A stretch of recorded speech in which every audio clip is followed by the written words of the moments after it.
Rahi and welcome to our channel पीएड वाले। आज की इस वीडियो में हम बात करने वाले हैं कि ज्ञान क्या है। देखिए, ज्ञान और सूचना में बहुत अंतर होता है। हम सिर्फ सूचना को सुन ना लें, ना केवल उन तक रख लें, मतलब हम अपनी दैनिक जीवन में चीज़ों का प्रयोग कर सकें। किताबों को रटने से कोई फ़ायदा नहीं है अगर हम उनको अर्जित नहीं कर पा रहे हैं, अपने जीवन में उनको यूज़ नहीं कर पा रहे हैं, तो वो हमारे लिए किसी काम की नहीं है। कह रहे हैं आजकल ज्ञान का महत्व बहुत ज़्यादा है। जिसका ज्ञान जितना ज़्यादा है वो नवीनतम है, यानी अपडेट रहता है, अप टू डेट रहता है, तो वह उतना ही ज़्यादा दूसरों को प्रभावित करता है। जो जितना जानकार है, आप देखते हैं एक व्यक्ति अपनी फील्ड में बहुत अच्छा कर रहा है, या फिर पैसे की बात नहीं है, लेकिन आप जानकारी के लिए कोई किसी भी काम को ना आप आंतरिक रूप से अभिप्रेरित हो। अगर कोई ऐसा नहीं होना चाहिए कि आपको कोई चीज़ दे रहा है तब आप उस काम को कर रहे हैं। आपके अंदर अवेयरनेस होनी चाहिए, मतलब आप जागरूक होने चाहिए किसी चीज़ को सीखने के लिए, ठीक है, सक्रिय होने चाहिए। तो कह रहे हैं अगर कोई ज़्यादा जानकार है तो क्या करता है, उसका प्रभाव दूसरे जो है उससे प्रभावित होते हैं। भाई, एक स्वामी विवेकानंद है, हम कैसे जानते हैं उनको, हम महात्मा गांधी को कैसे जानते हैं, उनकी ज्ञान की वजह से, ठीक है। कह रहे हैं वह जहाँ भी होता है या जहाँ भी जाता है वही उसकी पहचान मिलती है, या फिर उसे लोग पहचानते हैं कि वो व्यक्ति ऐसा है या ऐसा है, ठीक, उसके ज्ञान की वजह से। कह रहे हैं शिक्षा व्यक्ति को पर्याप्त ज्ञान देती है, उसे नवीनतम करती है तथा ज्ञान की दृष्टि से गंभीर बनाती है। आप जब शिक्षा को ग्रहण करते हैं तो आपके अंदर चिंतन की प्रक्रिया आती है, ठीक है, आपकी सोच बदलती है, क्रिटिकल थिंकिंग आती है, प्रॉब्लम सॉल्विंग आती है, डिसीजन मेकिंग आती है, आप चीज़ों के प्रति तर्क कर पाते हैं, आप दुनिया को समझ पाते हैं, ठीक है। कह रहे हैं इसलिए क्या, तो इनका ये क्वेश्चन है कि क्या हम ये मान लें कि शिक्षा का एक जो उद्देश्य है वो केवल ज्ञान प्राप्त करवाना है।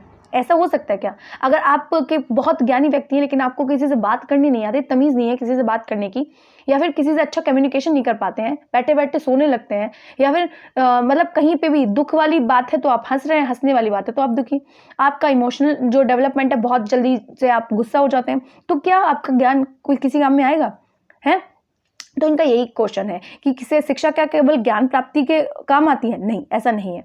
कह रहे हैं इस प्रश्न का उत्तर हमें बड़ी सावधानी से खोजना होगा, क्योंकि जीवन में केवल ज्ञान से काम नहीं चलने वाला है। भाई 70% अगर ज्ञान है तो बाकी परसेंट हमारा जो डेवलपमेंट है, यानी शारीरिक और सामाजिक, सामवेगिक, सभी प्रकार का जो हमारा जो विकास है वो होना चाहिए, ठीक है। तो वो शिक्षा का वो भी उद्देश्य होता है कि हम किस तरीके से डेवलप कर जाए, हमारा जो व्यक्तित्व है वो केवल बाहरी ना हो, आंतरिक भी हो, ठीक। फिर कह रहे हैं कि ज्ञान के अतिरिक्त भी तो व्यक्ति कई सारे आयाम हैं, जैसे सामाजिक पक्ष हो गया, हमारा नैतिक पक्ष हो गया, जिससे क्या करता है व्यक्ति, पहले ज्ञान का निर्माण करता है। जैसे आपने घर देखा होगा तो घर में पहले नींव होती है, तो नींव जैसी होगी, अगर नींव अच्छी है तो पूरा मकान अच्छा है, अगर नींव बेकार है तो पूरा मकान बेकार है। तो यानी जो ज्ञान है वो हमारे नींव का काम करता है। अगर बेस हमारा अच्छा है ना तो ऊपर वाली बिल्डिंग ना बहुत अच्छी होगी। तो इसलिए जो ज्ञान है वो क्या करता है, एक नीचे नींव का काम करता है। कहना इस रूप में शिक्षा के ज्ञान लक्ष्य को हम आधार मान सकते हैं, यानी बेस बनाता है पहले ज्ञान, उसके बाद हमारा डेवलपमेंट अच्छे से हो जाता है। सुकरात है जो एक ग्रीक के दार्शनिक है, वो कहते हैं सच्चा ज्ञान प्राप्त कर लेता है वो सर्वगुण संपन्न कहलाता है, ठीक है। ये प्रत्यक्ष विधि मानते थे, इन्होंने दी थी, इन्होंने प्रश्नोत्तर विधि दी थी, ग्रीक के थे, इनके जो शिष्य थे वो अरस्तु और प्लेटो थे, ठीक है। तो ये क्या कहते थे, लोगों से तर्क करते थे। इनका कहना था कि ऐसे बैठे ना रहो, अगर आपको कोई चीज़ नहीं आ रही है तुरंत कह दो, भाई मुझे नहीं आ रहा है, अगर ये ऐसा है तो मुझे ये ऐसा क्यों बताया गया। जैसे अगर रेड लाइट पर रुकना है तो मुझे इसका तर्क दो कि ये रेड लाइट पर क्यों रुकना है, मतलब सब भेड़ चाल चल रहे हैं कि इधर अगर रेड लाइट जलेगी तो भाई रुक जाना है, ऐसा क्यों है, इस बात पर तर्क दे सके। या खाली इसी नहीं, और भी कई जो चीज़ें मान ली गई हैं उन पे तर्क दे सके, ठीक है, उसको जान सके, ज्ञान बना सके। उसके बाद कह रहे हैं कि 400 बीसी के युग से ही ज्ञान को शिक्षा के, देखिए आजकल की जो शिक्षा है वो ज्ञान पे ज़्यादा जोर देती है, ठीक है, उसी के माध्यम से हम ज्ञान को ग्रहण करते हैं जो शिक्षा है। एक जो मनोवैज्ञानिक हैं, लॉक हैं, उनका क्या मानना है कि दर्शन वस्तुओं का जो सत्य है वो ज्ञान है, जिसमें वस्तुओं की प्रकृति भी सम्मिलित है, जिससे मनुष्य तार्किक एजेंट, देखिए कुल मिला के ये कह रहे हैं कि मनुष्य के अंदर तर्क की भावना होनी चाहिए,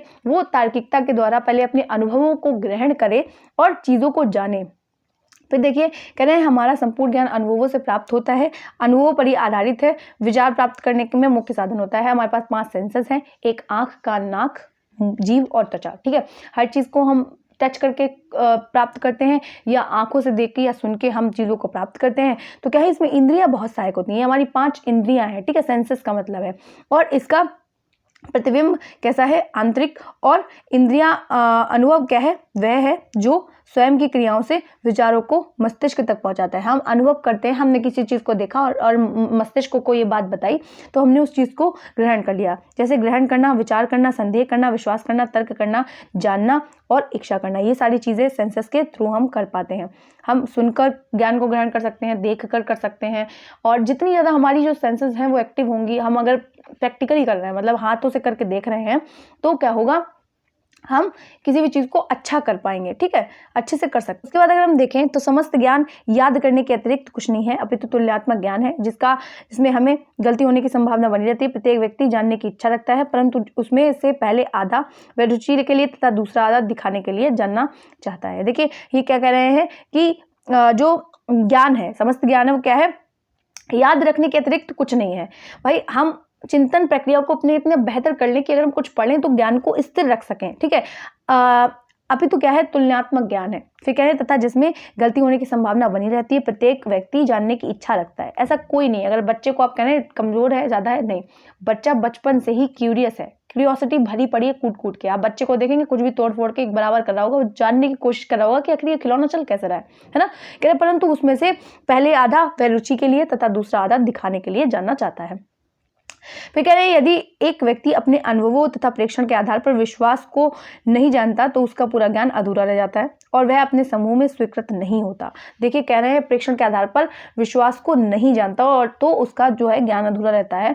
अगर आप प्रत्यक्ष रूप से नहीं सीख पा रहे हैं, अनुभव नहीं किया आपने, तो क्या है, आप उन चीज़ों को जल्दी भूल जाएंगे, है ना। आपने जो चीज़ें देख ली, अगर आपसे शेर को पढ़ा दिया जाए, चित्र दिखा दिया जाए शेर को, तो आप उतना अच्छा नहीं सीख पाएंगे जितना आपने रियल में एक बार शेर देख लिया होगा जाते समय, तो वो आपको याद रहेगा। फिर कह रहे हैं और वह अपने समूह में स्वीकृत नहीं होता। वह बहुत अच्छी वस्तुओं के बारे में कुछ कह सकता है, परंतु वे शायद इतने समय के अनुकूल नहीं होंगी, सही स्थान पर नहीं कही जाएंगी तथा इतने अनुचित ढंग से कही जाएंगी कि इससे अच्छा होगा कि वह अपनी जुबान पर नियंत्रण रखे। देखिए आप कहीं कोई बात कह रहे हैं, मतलब उस बात का सेंस नहीं है वहाँ पे और आप कह जा रहे हैं, ठीक है, तो ये गड़बड़ है। क्या है, जो ज्ञान है वो सही जगह प्रयोग हो सके। अगर जरूरत है, आपको लगता है कि वहां पे ज्ञान, उस चीज को बोलने की जरूरत है, तभी बोलें। ऐसा नहीं है आपने ज्ञान इकट्ठा कर लिया है, सूचना को इकट्ठा कर लिया और कहीं पे भी झाड़े जाना अपने ज्ञान को, ऐसा तो नहीं हो सकता।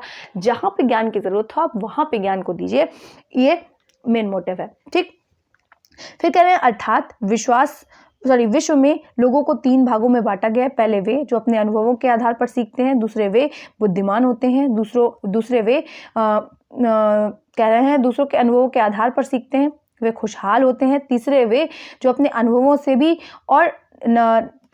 ही और ना ही दूसरों के अनुभवों से सीखते हैं, वे मूर्ख होते हैं। देखिए एक बात बता रहे हैं, ये सबसे पहले बताना चाहते हैं, एक जो अपने अनुभवों से सीख रहे हैं।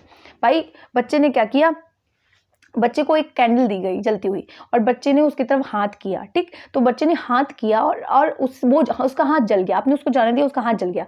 नेक्स्ट टाइम वो जलती हुई मोमबत्ती के पास नहीं जाएगा, तो वो बुद्धिमान है। ठीक, क्योंकि बुद्धिमान है, उसने पता लगा लिया कि भाई यहाँ पे यार जल रही है, मुझको नहीं जाना, नहीं तो मैं जल जाऊंगा।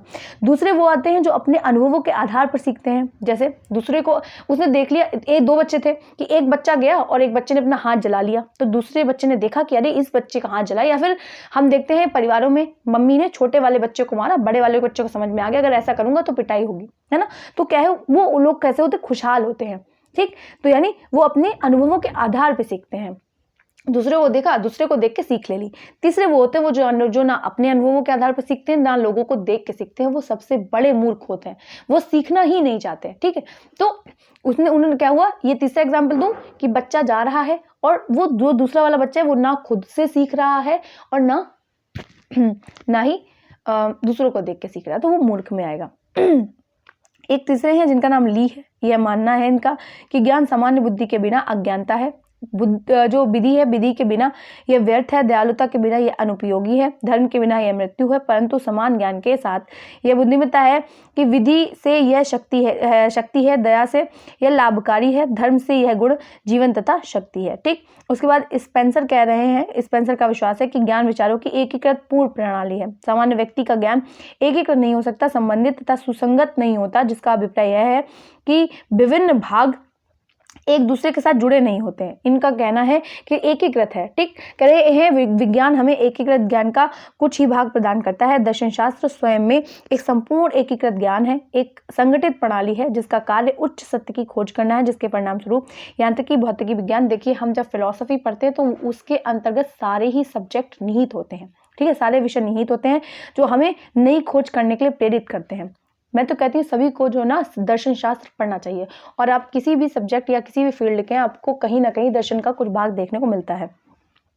शिक्षा को ज्ञान के लिए ज्ञान का लक्ष्य नहीं रखना चाहिए। शिक्षा के एकमात्र लक्ष्य के रूप में ज्ञान संकीर्ण है और मानव की समस्त अभिलाषाओं का के योग्य नहीं है। फिर जो वाइट हेड है वो कह रहे हैं कि मात्र एक अच्छी जानकारी रखने वाला व्यक्ति ईश्वर की इस धरती पर एक अत्यंत बेकार उबाने वाला व्यक्ति होता है। देखिए, आप सूचना ना दें, आप ज्ञान दें। ठीक, ज्ञान ऐसा नहीं है कि केवल आप जानकारी रखे हुए हैं और जीवन में आपने नहीं यूज़ की है तो आप बेकार हैं, आप केवल अपना ज्ञान झाड़े नहीं। ठीक, थोड़ा सा आपके अंदर स्थिरता होनी चाहिए। महात्मा गांधी कहते हैं कि व्यक्ति ना तो मात्र बुद्धि होता है, ना ही कुल पशु, ना ही दिमाग और ना ही केवल आत्मा होता है। एक संपूर्ण व्यक्ति जो है बनाने के लिए तीनों के उपयुक्त सामंजस्य की या फिर योगदान की आवश्यकता होती है। आप में तीनों चीज़ें होनी चाहिए, दिमाग, आत्मा, मतलब पशुता ना हो आपके अंदर, एक पूर्ण रूप से आपके अंदर व्यक्तित्व का विकास हो, जो शिक्षा के वास्तविक अर्थशास्त्र को बनाती है। ठीक है, देखिए ये तो इंग्लिश में दिया गया। फिर कह रहे विभिन्न परिभाषाओं का अवलोकन करने पर एक बुद्धिमान व्यक्तित्व में निम्नलिखित सामान्य विशेषताएं पाई जाएंगी। देखिए कौन कौन सी बुद्धिमान जो लोग हैं उनकी विशेषताएं हैं। जीवन के बारे में गहन जानकारी तथा अनिश्चितताओं की स्वीकृति है। दूसरा कि आत्मश्रेष्ठता, मतलब खुद को ही कहते नहीं अहम ब्रह्मास्मि, जो विवेकानंद का है, मैं कर सकता हूँ ये बेटर है, मैं ही कर सकता हूँ ये गलत है, यानी मैं कर सकता हूँ ये आत्मश्रेष्ठता। ठीक, आत्मविश्वास होना, एक तरीके से दूसरों के प्रति अपने संवेग, संज्ञान तथा सहानुभूति में संतुलन करना। कहाँ पे एक भिखारी बैठा हुआ है या उसको किसी चीज़ की ज़रूरत है, कुत्ता है, गाय है, कई सारे जीव आसपास देखने को मिलते हैं, आप सभी के प्रति सहानुभूति रखें, तालमेल बिठाएं प्रकृति के साथ में। ठीक है, फिर आता है कि सर्वमान्य हितों के लिए समर्पित प्रयास, यानी राष्ट्र हित में हमेशा आप जागृत रहें। फिर कह रहे हैं नए अनुभवों को स्वतंत्र व खुलापन, आप नई नई चीज़ों को जानने के प्रति ललायित होना चाहिए। ठीक है, आप हमेशा कुछ आपको कोई बता रहा है जिन्हें नए नए ख्यालों में खो हुए हैं, ऐसा नहीं है, आप समझ सके चीज़ों को, नई नई चीज़ों नहीं तर्क दे सकें, चिंतन कर सकें। पहले सीमाओं की स्वीकृति, बुद्धिमत्तापूर्ण निर्णय, आप फटाफट से ठीक है किसी भी चीज़ का निर्णय लगातार अच्छे से ले सकें। कह रहे ज्ञान की विशेषताएं क्या हैं, उनको देखते हैं। अभी तक हमने देखी बुद्धिमान लोगों की विशेषताएं, अब ज्ञान की विशेषताएं क्या है। कह रहे ज्ञान धन की तरह है, जितना एक व्यक्ति को प्राप्त होता है वह उतना ही ज़्यादा पाने की इच्छा रखता है। अगर आपको थोड़ी सी आपके टॉपिक को पढ़ना, अगर आपको थोड़ा सा इंटरेस्ट उसमें आ गया, आप पूरा आपको नहीं पता आप कहाँ से पढ़ेंगे, लेकिन आप पढ़ लेंगे। आपको ईवीएस में इंटरेस्ट है, आपको हिस्ट्री में, ज्योग्राफी में, किसी में भी इंटरेस्ट है, अगर आपको लगने लगा तो आप ना उस चीज़ को पढ़े बिना मानेंगे नहीं। देखिए जो ज्ञान है ना, वो कहते हैं मस्तिष्क को ना जैसे खाने की ज़रूरत होती है ना मनुष्य को, वैसे हमारे दिमाग को ज्ञान की ज़रूरत होती है, वरना ये भूखा रह जाएगा। ठीक है, तो ज्ञान प्राप्त करना बहुत ज़रूरी है। फिर कह रहे हैं ज्ञान सत्य तक पहुँचने का एक साधन है। क्या धर्म की भांति ज्ञान को भी जानने के लिए अनुभव करने चाहिए। ठीक है, अनुभवों से प्राप्त होगा ज्ञान। कह रहे हैं ज्ञान प्रेम तथा मानव स्वतंत्रता के सिद्धांतों पर ही आधारित है। फिर कह रहे हैं एक बार प्राप्त किया गया ज्ञान अपनी ही सीमाओं से परे रोशनी प्रदान करता है। तथ्य और जो मूल्य ज्ञान के ढांचे का आधार बनते हैं। ज्ञान कदम से कदम चलता है और उछलता नहीं है। ज्ञान कभी भी समाप्त नहीं होता है। ये कैसे, जीवन से जब से आपका जन्म हुआ है तब से आपके कब्र तक जाने वाला है ज्ञान। फिर कह रहे हैं सूचना ज्ञान का स्रोत है। सबसे पहले अगर आप सूचनाएं आपको प्राप्त होती जा रही हैं तो आप उनको ज्ञान में बदलिए। ठीक, ज्ञान में बदलेंगे कैसे, अपने दैनिक जीवन में उनका प्रयोग करके। क्या है, ज्ञान एक शक्ति है। फिर कह रहे हैं ज्ञान दूसरों को प्रदान करने के लिए विद्यमान रहता है। अगर आपके पास ज्ञान है, देखिए ज्ञान ही एक ऐसी चीज़ है जो आप दूसरों को जितना देंगे उतना ही बढ़ेगा। अगर आपको लगता है कॉपी छुपा कर रख लेंगे और लोगों को अपने नोट्स नहीं देंगे, तो अगर आपको लगता है कि वो बढ़ जाएगा, बिल्कुल नहीं। आप जितना लोगों को एक्सप्लेन करेंगे, जितना लोगों से शेयर करेंगे, ज्ञान उतना ही ज़्यादा बढ़ता जाएगा। आप और ज़्यादा विद्वान होते जाएंगे। जितना लोगों से चर्चाएं करेंगे, बातचीत करेंगे, उनकी मदद करेंगे, उतना ही ज़्यादा आपके ज्ञान में वृद्धि होती चली जाएगी। कह रहे हैं ज्ञान समय का परिणाम है। ज्ञान की कोई सीमा नहीं होती, आप कितना भी सीख सकते हैं। आप अपने आसपास देखिए, आप जानते ही क्या है इस पृथ्वी के बारे में या इस धरती के बारे में, कुछ नहीं जानते आप अपने आप को बहुत काबिल समझते होंगे, लेकिन ऐसा नहीं है। आप देखिए, आपको सच में आप इतना मतलब आप थोड़ा भी नहीं जानते, आप 100 में से ना 10% भी, या फिर मैं तो कहती हूँ 1% भी नहीं जानता कोई। मैं अपनी बात नहीं कर रही, इस धरती का जीव जो भी है, जो भी कह दे कि मैं बहुत जानता हूँ, कुछ नहीं जानते आप। देखिए इधर-उधर उठा के, क्या आप कहाँ कैसे जानते हैं कि पृथ्वी कैसे लटकी है आसमान में? हैं? कोई जानता है कहाँ लटकी है? कितनी आकाश गंगाएँ हैं? या कौन-कौन सी आकाश गंगाएँ, या जो पृथ्वी है वो हमारे सूरज का चक्कर कैसे कर रही है? हमें नहीं पता, है ना? हम आज रह रहे हैं इतने अच्छे-अच्छे फ्लैट्स में, हम देखते हैं इधर-उधर। आप क्या जानते क्या हैं? आप सांसारिकता में फँसे रह जाते हैं, ठीक है? तो ज्ञान की कोई सीमा नहीं, आप कितना भी सीख सकते हैं। फिर कह रहे हैं कि ज्ञान 3 वस्तुओं की ओर संकेत करता है, एक तो सत्य, सिद्ध और ईश्वर। देखिए ईश्वर को अब मानना ही पड़ेगा। ये कहाँ से आई, ये चीज़ें कहाँ से, किस चीज़ की उत्पत्ति हुई है, ग्रह कैसे बने हैं, ये धरती क्या है, पहाड़, पर्वत, पठार कहाँ से आए, झीलें कहाँ से आई हैं? एक मनुष्य यानी जो जीव है, चींटी है या आप खुद हैं, शेर है, हिरन है, कहाँ से आए हैं ये सब? कैसे निर्माण हुआ इनका?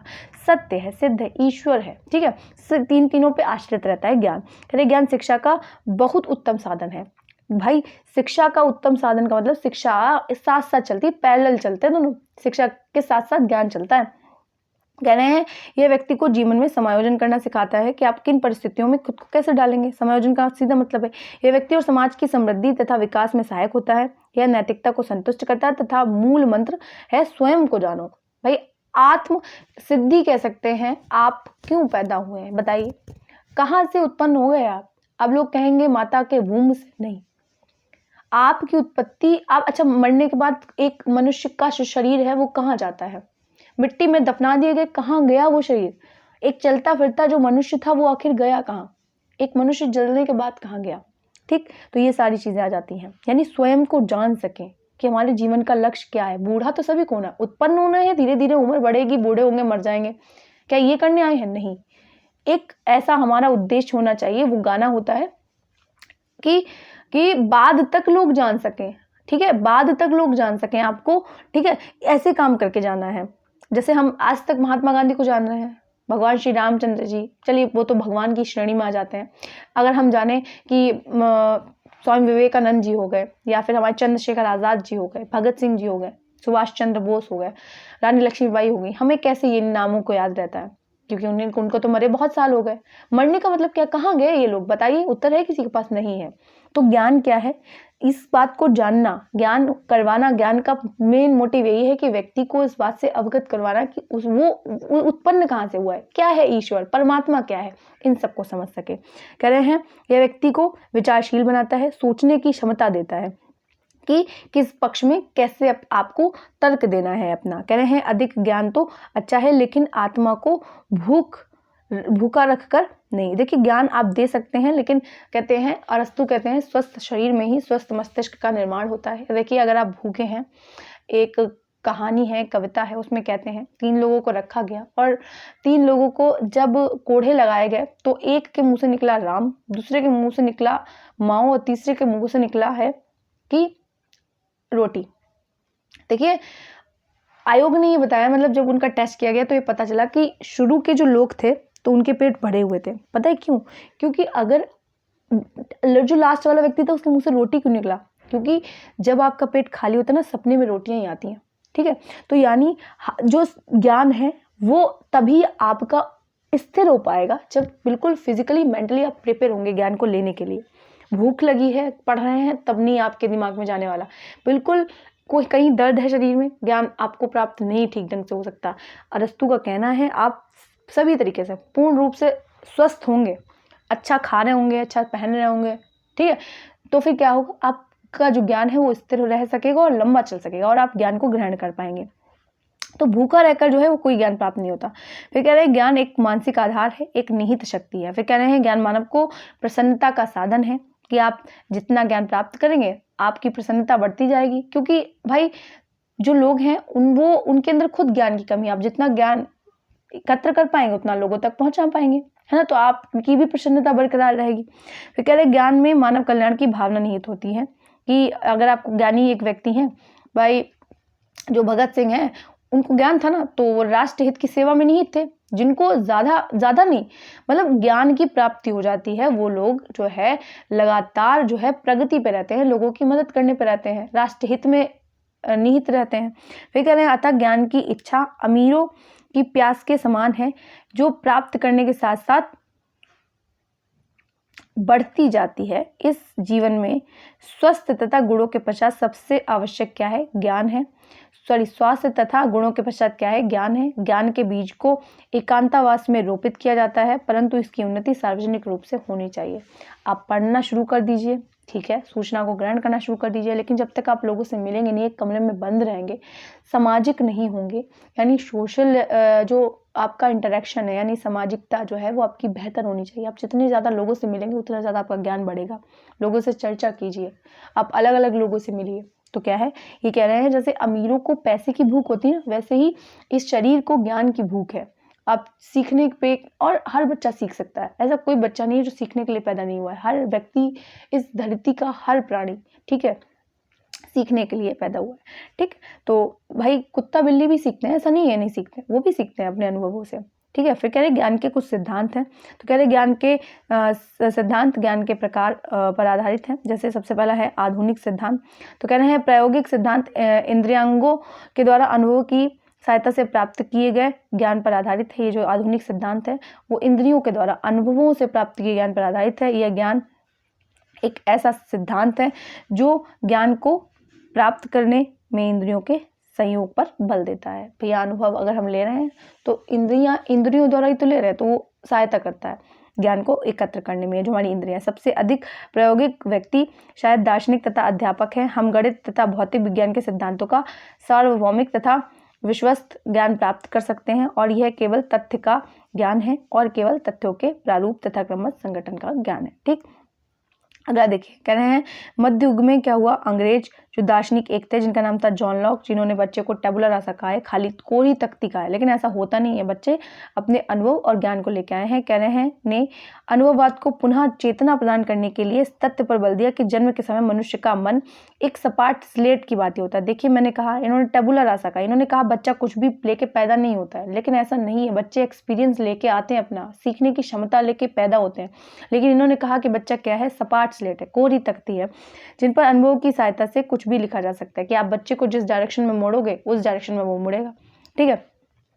कह रहे हैं और इसके पश्चात एक अन्य अंग्रेज दार्शनिक हुम थे। हुम ने भी कहकर उसका अनुगमन किया कि मानव का मस्तिष्क उसकी सचेतनाओं का जोड़ है। इस प्रक्रिया में मनुष्य की आनुवंशिकता, बौद्धिकता तथा सांस्कृतिक संरचना कोई योगदान नहीं देती। इन्होंने हेरिडिटी को कोई इंपॉर्टेंस नहीं दी, बल्कि जो वुडवर्थ हैं वो कहते हैं कि हेरिडिटी और इन्वायरमेंट का हम क्या है, प्रोडक्ट है।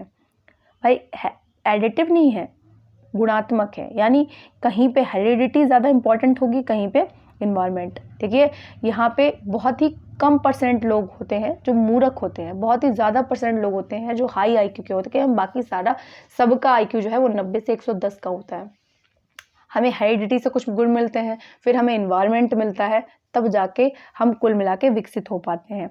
तो जो ह्यूम थे और जो लॉक थे वो कहते थे बच्चा कुछ भी लेके नहीं आता, यानी आनुवंशिकता से उसे कोई गुण नहीं मिलते हैं, और बल्कि ये व्यवहारवादी के अंतर्गत है, तो इनको नकार दिया गया। इनकी इस जो बात थी उसको नकार दिया गया। जो आधुनिक जो मनोवैज्ञानिक हैं वो इनकी आलोचना करते हैं, ठीक।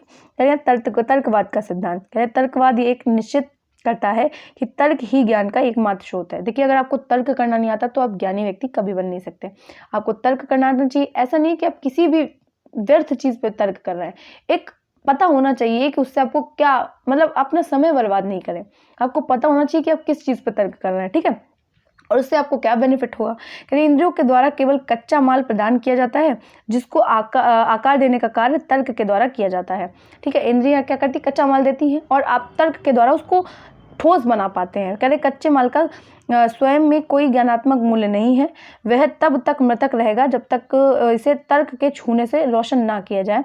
मृतक सामग्री को दिए जाने वाले विभिन्न रंग तथा आकार तर्क पर निर्भर होते हैं। जैसे एक पेंटिंग है, आपने स्केच करके छोड़ दिया तो वो स्केच क्या कहलाएगा, इंद्रियों द्वारा प्राप्त किया गया। कलर भर देंगे, वो तर्क का काम हो जाएगा। रंगों का भी तो कुछ महत्व है ना, तो रंग का जो काम है वही तर्क का काम है, तर्क का, ठीक है। तो यानी क्या है, मृतक, आपने ज्ञान को तो अर्जित कर लिया, लेकिन अगर तर्क द्वारा उसको प्रमाणित नहीं किया गया तो बेकार है, ठीक। फिर कह रहे हैं कि यूनानियों में एक थे जिनका नाम था प्लेटो, जो कि उनके ही शिष्य थे, सुकरात को तर्कवाद का पिता माना जाता है। वास्तविकता विचारों में है, मनुष्य में है, शुद्ध प्रकार में है। इसके अतिरिक्त जो कुछ भी है वो केवल दिखाई देने में है। वास्तविक संसार तथ्य में है, जिसे विचारों की सहायता से मस्तिष्क में बनाया जाता है। हम पहले समझ लेते हैं कि संसार में आखिर है क्या। पहले भाई हम लगातार अग्रसर रहते हैं सीखने में और ये समझते रहते हैं कि संसार आखिर ऐसा क्यों है। ठीक है, तो तर्कवाद के लिए फूल भी उतना ही सुंदर है जैसे कि उसका विचार है। फूल में स्वयं में कोई जन्मजात सौंदर्यता नहीं होती है। विचारों में भी उतनी सौंदर्यता है जितनी फूल एक आकर्षकता लगता है, उतना ही विचार आकर्षकता लगता है। कह रहे हैं संवेद विवेकपूर्ण सिद्धांत कहते हैं अरस्तु ने पूर्ण अनुभववाद तथा पूर्ण तर्कवाद को स्वीकार नहीं किया। यद्यपि उनका यह मानना था कि चेतना तथा तर्क ज्ञान के निर्माण में आवश्यक रूप से सहयोगी है। आपका जो कॉन्शियस माइंड है ना, उसका एक्टिव होना ज़रूरी है। हम जितने भी स्वप्न देखते हैं वो हमारे अनकॉन्शियस माइंड से आते हैं। ठीक है, एक जो फ्राइड है उन्होंने बर्फ के टुकड़े से तुलना की है मानव के जो मस्तिष्क है उसे, यानी उन्होंने मानव के मस्तिष्क को एक शिला यानी चट्टान कहा है। किसने? सिगमंड फ्राइड ने। इसलिए उन पर भी चर्चा हम कर चुके हैं, आप उस वीडियो को जाके देख सकते हैं। देखिए जो अरस्तु हैं वो कह रहे हैं कि हमारा कॉन्शियस माइंड का काम करना बहुत ज़रूरी है, यानी चेतन सामग्री की क्षमता को तर्क के द्वारा वास्तविक बनाया जाता है और इस प्रकार हमारे पास विचारों, तथ्यों, सिद्धांतों तथा ज्ञान प्रणाली का विस्तृत स्वरूप होता है। आप मतलब सचेत होकर किसी चीज़ को देख रहे हैं, समझ रहे हैं, तो वो ज्ञान कहलाएगा। कांट कह रहे हैं, कांट के विचारों में कि हम अनुभव के साथ ज्ञान के उद्देश्य के लिए कार्य असंभव कर सकते हैं, परंतु अनुभव स्वयं में ज्ञान प्रदान नहीं करते। इसमें ज्ञान को रूप देने के लिए तर्क की आवश्यकता होती है। यही विचार शैक्षिक प्रक्रियाओं में लागू होते हैं कि हम तर्क द्वारा अपनी चीज़ों को सीख पाते हैं। आधुनिक विद्यालय मस्तिष्क तथा चेतना दोनों के प्रशिक्षण पर कार्य करते हैं कि आप कितने एक्टिव हैं। ठीक है, आपकी जो कॉन्सेंट्रेट है, आपका जो अवधान है वो कितना ज़्यादा है, दोनों चीज़ों पे आपके मस्तिष्क के विकास पे बल देते हैं कि आप लॉजिकली सोच पाएँ या क्रिएटिव रूप से सोच पाएँ, दोनों तरीके से। ठीक, कह रहे हैं शिक्षण कौशल मस्तिष्क तथा चेतना की सहायता से ज्ञान प्राप्त करने के लिए विद्यार्थियों को अभिप्रेरित करता है कि आपके अंदर एक्चुअली सच बताऊं तो शिक्षक का एक काम है शिक्षण द्वारा कि आपको ना आपके अंदर एक स्किल डेवलप हो पाए। ठीक है, आपके अंदर स्किल डेवलप करना ही मेन मोटिव है। फिर कह रहे हैं ताकि वे स्वस्थ जीवन व्यतीत कर सके। आप कैसे निर्वाह करेंगे, आ तो गए इस धरती पे, मतलब कैसे अपने जीवन का निर्वाह करेंगे, वो शिक्षा डायरेक्शन देती है और शिक्षा के माध्यम से ज्ञान प्राप्त करेंगे और अपना विकास करके अपने जीवन का निर्वाह करेंगे। फिर है प्रायोगिक सिद्धांत। प्रयोजनवाद जीवन का सिद्धांत है। कह रहे हैं जो प्रयोग पर आधारित ज्ञान के सिद्धांत को स्वयं में समेटे हुए। इस प्रकार बहुत कार्य किए जा चुके हैं। कह रहे हैं कि तथा वर्तमान में यह प्रायोगिक रूप से है। इन वर्षों में बहुत से शैक्षिक सिद्धांत इसी पर आधारित हैं। इसका जन्म स्थान तथा वृद्धि की भूमिका में विशेष रूप से अमेरिका है। जो प्रायोगिक जो सिद्धांत है वो अमेरिका से लिया गया है। एक्सपेरिमेंटल, ठीक है, प्रयोग करके सीखें। आपने देखा ही होगा, हम लोग साइंस में देखते हैं, बॉटनी में, बायोलॉजी में देखते हैं, हम लोग प्रयोग कर करके सीख रहे हैं, है ना। तो ये चीज़ अमेरिका से आई है, तो हमें वो चीज़ लॉन्ग टाइम के लिए चल जाती है। ठीक है, लॉन्ग टर्म मेमोरी में चली जाती है। फिर कह रहे हैं योग का जो सिद्धांत है उसकी बात हो रही है। भारतीय विचारकों के प्रतिनिधि के रूप में पतंजलि का विश्व के दार्शनिक कार्यों में सबसे प्रमुख है। इसके अनुसार शरीर तथा मन ऐसे तत्वों के बना हुआ है। देखिए, आपका ज्ञान स्थिर होगा, आप बहुत अच्छा सोच सकेंगे और ज्ञान को कई लंबे और जल्दी से पढ़ सकेंगे। हम किसी बुक को पढ़ते हैं तो हम इधर उधर देखते रहते हैं, हमारा जो ज्ञान है उतना अच्छा केंद्रित नहीं हो पाता, हम कॉन्सेंट्रेट नहीं कर पाते। क्यों? क्योंकि योग करने से होता है ये।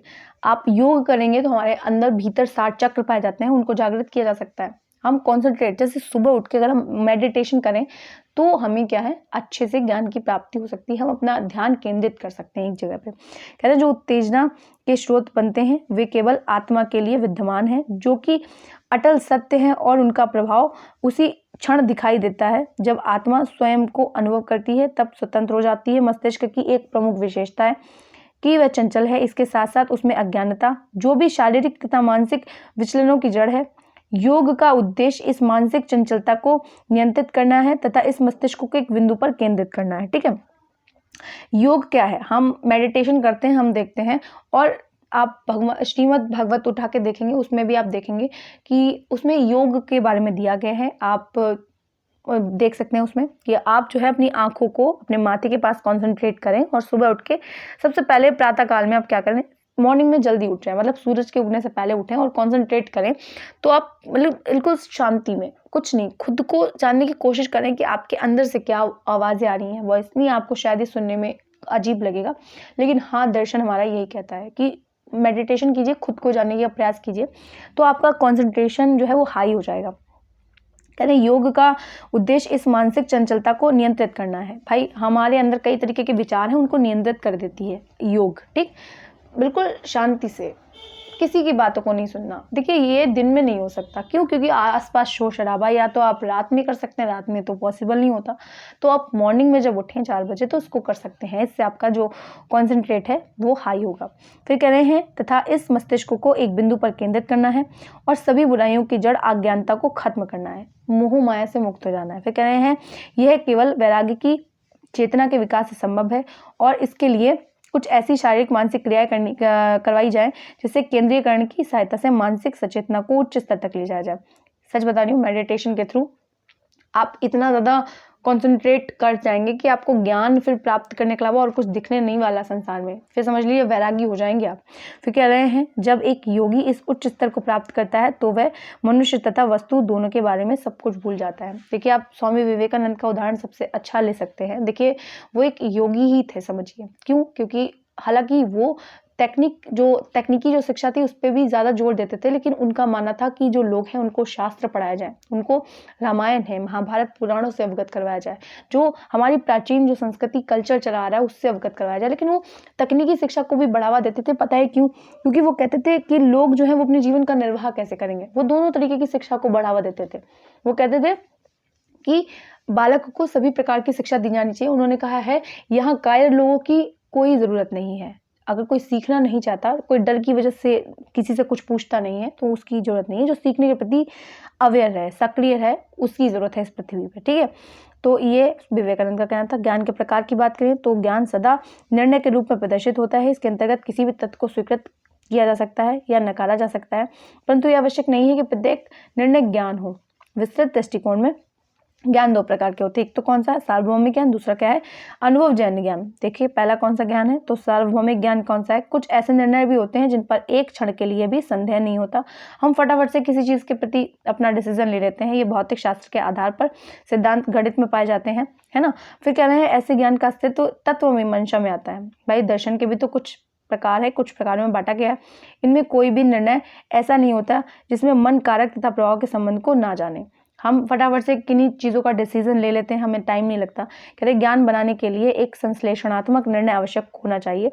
यह सार्वभौमिक भी होना चाहिए, अर्थात इसमें संदेह का कोई स्थान नहीं होना चाहिए।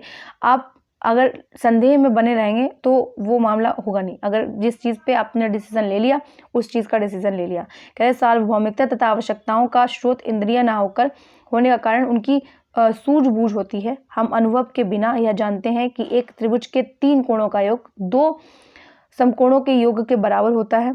ठीक है, इसमें कोई इंद्रियों का प्रयोग नहीं किया, लेकिन हमने अपनी सूझबूझ से इस चीज़ को अपने कॉग्निशन के थ्रू, ठीक है, इसको जाना। फिर कह रहे हैं बिना अनुभव के हम ये जानते हैं कि ए बी से बड़ा है और बी सी से बड़ा है, तो ए सी से भी बड़ा है। यह बात इसलिए सही है क्योंकि यह तर्क पर आधारित है। हम अपना कुछ लॉजिक लगाएंगे, है ना। कहते हैं तर्कशास्त्र के निगमन के आधार पर जो तर्क दिया जाता है वह तार्किक नियमों पर आधारित होने के कारण वैध है। देखिए आप देख ही सकते हैं, अरस्तु ने दी है आगमन और निगमन विधि।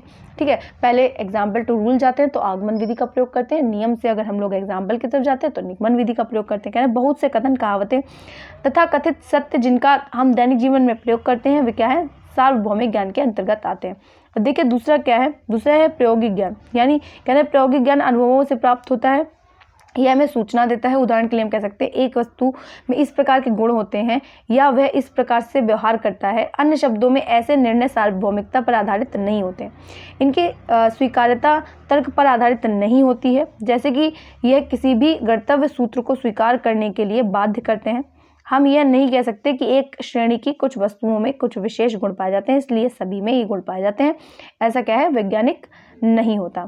कह रहे हैं प्रायोगिक निर्णय हमारे जीवन में वृद्धि करते हैं, परंतु इस प्रकार प्राप्त किए गए ज्ञान अनिश्चित होते हैं। ठीक है, फिर कह रहे हैं इन ज्ञान इंद्रियगत और बाह्यगत के अवलोकन, निरीक्षण तथा मनुष्य के स्वयं के अनुभव से प्राप्त होता है। इसीलिए कहा जा सकता है कि इंद्रियां जो हैं वो ज्ञान का द्वार है। इंद्रियों के द्वारा ही, अगर किसी की एक सेंस खराब है, शुक्र कीजिए कि आपके पास आँख है, कान है, नाक है, त्वचा है और जीभ है।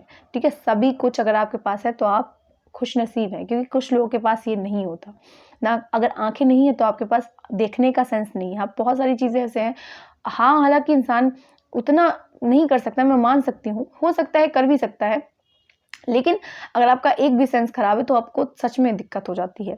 फिर कह रहे हैं भारतीय दर्शनों की दृष्टि से दो प्रकार के होते हैं, एक तो परा विद्या, दूसरी अपरा विद्या। आप देखिए, पहले जो प्राचीन काल में जो लोग थे वो इसी के माध्यम से विद्या को ग्रहण किया जाता था। अब हम बात करें परा विद्या की, तो ऐसा क्या है, ऐसा ज्ञान जो हम इंद्रियों से तथा तर्क से प्राप्त करते हैं वो क्या है, परा विद्या है।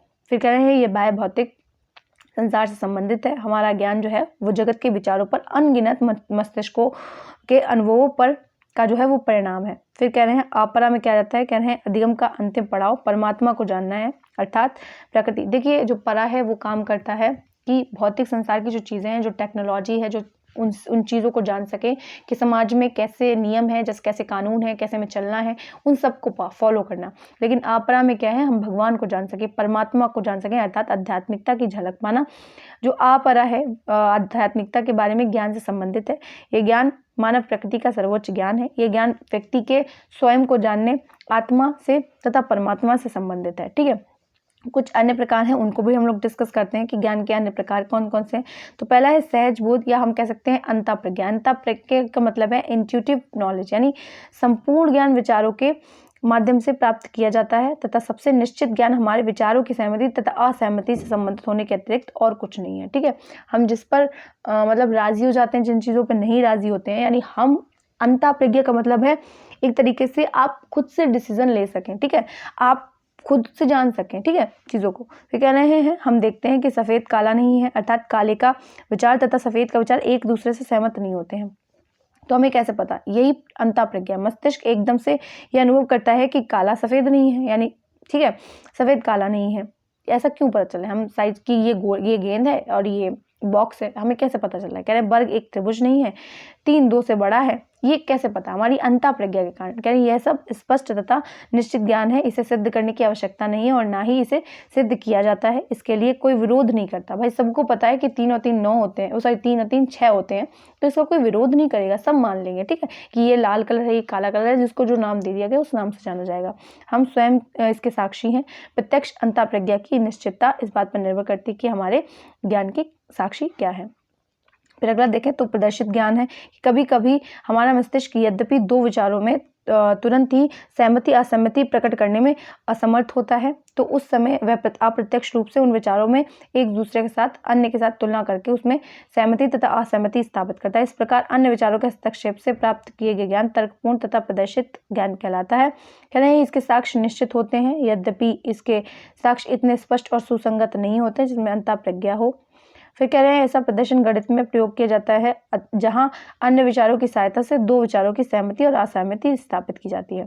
फिर कह रहे हैं संवेदी ज्ञान। संवेदी ज्ञान का मतलब सेंसिटिव नॉलेज, यानी सामान्य बोध में हमें जान सकते हैं कि सुबह हो गई है। यह इस प्रकार का साक्ष्य है जिसमें तर्कपूर्ण संदेह का कोई स्थान है ही नहीं। बाह्य वस्तु के विशेष अस्तित्व का ज्ञान केवल संभावना से परे है। लौकिक कहते हैं, लौकिक ने क्या कहा है, संवेदनशील ज्ञान कहा है। वस्तु के अस्तित्व को हम अपने संवेगों से महसूस करते हैं, तभी उनका निश्चित नहीं है जितना कि अंतःप्रज्ञा या तर्क के आधार पर निगमन, परंतु फिर भी इसमें क्या है, एक विश्वास होता है जिसके आधार पर हम क्या करते हैं, ज्ञान का नाम दे सकते हैं। फिर क्या है, अधिकारात्मक ज्ञान है। हमारे ज्ञान का अधिकतर भाग तो तर्क पर आधारित होता है, जैसे कि प्रदर्शित ज्ञान, और ना ही बोध के द्वारा। हम कुछ सिद्धांतों के आधार पर ज्ञान प्राप्त करते हैं जो स्थायी, अविरोधी तथा सार्वभौमिक होता है। जैसे पृथ्वी सूर्य के चारों ओर चक्कर काटती है, इन तथ्यों को वैज्ञानिक द्वारा सिद्ध किया गया है, तो हम इन्हें पुस्तकों से पढ़ते हैं। और कुछ ज्ञान हमारे अध्यापकों द्वारा प्रदान किया जाता है। इस प्रकार का ज्ञान किसी न किसी अधिकारी के द्वारा दिया जाता है, इसलिए इसे हम अधिकारात्मक ज्ञान देते हैं। अधिकारात्मक का मतलब भाई जो हमें दिखा रहा है, सिखा रहा है, वो हमारे तरीके से अधिकारी ही तो हुआ, तो हमने उसके क्या किया, उसे आग्रह किया और उसने हमें ज्ञान प्रदान किया।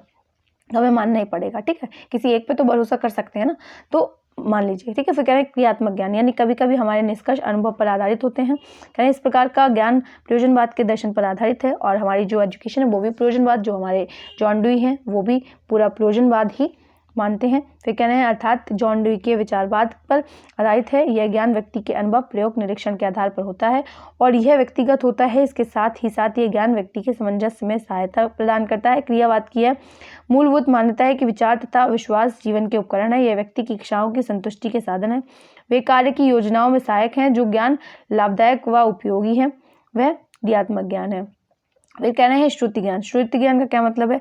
कह रहे हैं शरीर तथा मन के अतिरिक्त एक अन्य आध्यात्मिक पदार्थ है क्या? परमात्मा। हमें परमात्मा के बारे में कोई जन्मजात जानकारी तो है नहीं, परंतु हम अपनी जन्मजात योग्यताओं के उचित प्रयोग के द्वारा परमात्मा के बारे में जान सकते हैं। हम पहले भौतिक जगत के बारे में जानेंगे, फिर परमात्मा से संबंध स्थापित कर परमात्मा के बारे में जानेंगे। यह उतना ही निश्चित है जितना कि यह कहना कि दो सीधी रेखाओं का एक रेखा के द्वारा काटने पर बनाए गए विपरीत कोण बराबर होते हैं। प्रायः यह सुना जाता है कि वेदों के द्वारा प्रदान किया गया ज्ञान कुछ महान व्यक्तियों के द्वारा सुना गया है और तब उन्होंने अपने अपने शब्दों में लिखा है। मुसलमान कुरान शरीफ में, और जो ईसाई हैं वो बाइबल को, सिख क्या पढ़ते हैं गुरु ग्रंथ साहब को। देखिए सभी में वेदों का सार लिखा हुआ है, चाहे वो हिंदू हो, मुस्लिम हो, सिख हो, ईसाई हो। सबसे पुराना धर्म हिंदू धर्म को माना गया है, तो हिंदू धर्म के जो ग्रंथ हैं उन्हीं का सार निकाल के इनमें डाल दिया गया है। तो कह रहे हैं हिंदू वेदों को श्रुति कहते हैं। इस प्रकार का ज्ञान धार्मिक पुस्तकों से मिलता है। यह ज्ञान सार्वभौमिक तथा परंपरागत है। हमें मानना ही है कुछ चीज़ों को, हम उसका विरोध नहीं कर सकते। मनुष्य निश्चित रूप से यह जानता है कि उसका कोई अस्तित्व है। धार्मिक विचार रखने वाले मनुष्य में इस ज्ञान के प्रति किसी प्रकार का संशय नहीं होता है। इस ज्ञान में किसी प्रकार का परिवर्तन समाज के लिए असहनीय है। भाई अगर आप विरोध करेंगे कि ऐसा नहीं है, कि भगवान श्री राम नहीं हुए हैं, तो भाई लोग आपका विरोध करेंगे, या मैं नहीं मानता इन चीज़ों को, तो लोग आपका जाहिर सी बात है विरोध करेंगे। आपको मानना ही पड़ेगा। कुछ चीज़ें परंपरागत हैं, ठीक है, तो उनको आपको मानना ही पड़ेगा। फिर कह रहे हैं ज्ञान के स्रोत कौन कौन से हैं? ज्ञान विभिन्न स्रोतों से प्राप्त किया जाता है। स्रोत मनुष्य से उसकी कार्यप्रणाली में तथा अन्य बाह्य माध्यमों से संबंधित है। पहला क्या है? इंद्रिय अनुभव, दूसरा है तर्क द्वारा, तीसरा है अधिकारी द्वारा, चौथा है ज्ञान प्रज्ञा के द्वारा। देखिए इंद्रिय अनुभव क्या है? कह रहे हैं हमारे ज्ञान का सबसे महत्वपूर्ण स्रोत ज्ञान जो इंद्रियां हैं वो हैं। हम अवलोकन, श्रवण, छूकर, अपनी चमड़ी से महसूस करके तथा स्वाद के द्वारा ज्ञान को प्राप्त करते हैं। इंद्रियों की सहायता से प्राप्त किए गए ज्ञान को इंद्रिय ज्ञान कहा जाता है। ये ज्ञान क्या है? स्थायी ज्ञान बन जाता है, ठीक है। अपने सेंसेस के थ्रू हम जो भी सीखेंगे, बच्चा बचपन से सीखता है और जो वो देखता है प्रत्यक्ष रूप से, तो वो स्थिर हो जाता है। कह रहे हैं यह स्रोत प्राथमिक तथा वास्तविक है। इसमें ज्ञान में बोध सम्मिलित होता है, परंतु इंद्रियों की सहायता से वस्तुओं का बोध नहीं किया जा सकता। इंद्रिय बोध में हम केवल वस्तुओं के चेतन के स्वरूप के बारे में जान पाते हैं, जो मन के प्रतीक होती हैं। कह रहे हैं ना कि यह कि वस्तुओं के स्वयं में क्या है। फिर कहते हैं तर्क। तर्क क्या है?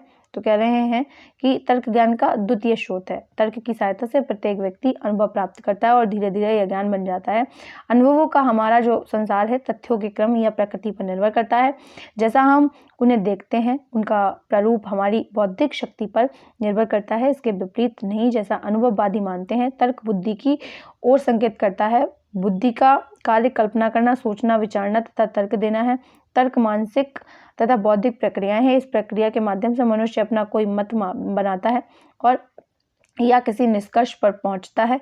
इसका उद्देश्य सूझबूझ के निर्णयों का एकीकरण है तथा तर्क विचार उत्पन्न करता है तथा उसी समय कारण संबंधी नियम देता है। मनुष्य अपनी बौद्धिक शक्ति के कारण एक स्वतंत्र एजेंट है। वह कार्य प्रारंभ करता है और जब ये कार्य मन के द्वारा किया जाता है तो वे कारणों के एक जाल में बुन जाते हैं और इनका प्रभाव विचार, शिक्षा तथा ज्ञान के रूप में होता है। अधिकारी या अथॉरिटी की हम बात करें तो अधिकारी भी शिक्षा का एक महत्वपूर्ण स्रोत है। कुछ व्यक्ति जैसे अर्थशास्त्री, वैज्ञानिक, इंजीनियर, शिक्षाशास्त्री, समाजशास्त्री, वैज्ञानिक, गणितशास्त्री आदि अपने अपने क्षेत्र के विशेषज्ञ होते हैं। विभिन्न वैज्ञानिक अपने प्रयोगों के आधार पर अपने नियमों तथा सिद्धांतों के अधिकारी बन जाते हैं। कुछ समय पश्चात उनके नियम सार्वभौमिक बन जाते हैं। शिक्षा में प्राथमिक स्तर पर विद्यार्थियों को निर्देश देने में शिक्षक अधिकारी होता है, परंतु उच्च स्तर पर विद्यार्थी उसके अनुदेशन को मानने के लिए तर्क करते हैं, क्योंकि इस स्तर पर उनकी तर्क शक्ति का विकास हो जाता है। फिर देखिए अगला है अंतःप्रज्ञा। ज्ञान का एक अन्य महत्वपूर्ण स्रोत है जिनको अंतःप्रज्ञा कह रहे हैं। अंतःप्रज्ञा हमारे सिद्धांत या आधारभूत प्रमाण देते हैं। इसके आधार पर हम के तार्किक सिद्धांत का निर्माण करते हैं। हम स्वतंत्रता के बारे में या उस अमूर्तता के जागरूक हो जाते हैं। वास्तविकता के आंतरिक अर्थ को प्रकृति में जीवांत तत्वों को वैज्ञानिक बोध से नहीं जाना जा सकता। यह ना तो इंद्रियों से, ना तर्क से, ना व्यक्तिगत अनुभवों जो कि दोहराए जा सकें से संबंधित है, और ना ही उसकी वैज्ञानिक रूप से पुष्टि की जा सकती है। ज्ञान के अन्य स्रोत अनुभव, प्रयोग और श्रुति आदि हैं। तो देखिए फ्रेंड्स, आज की इस वीडियो में इतना ही रखते हैं। अगर वीडियो अच्छी लगे तो वीडियो को लाइक करें, चैनल को सब्सक्राइब करना मत भूलिएगा। इसी तरीके की वीडियोज़ के लिए मिलते हैं नेक्स्ट वीडियो में।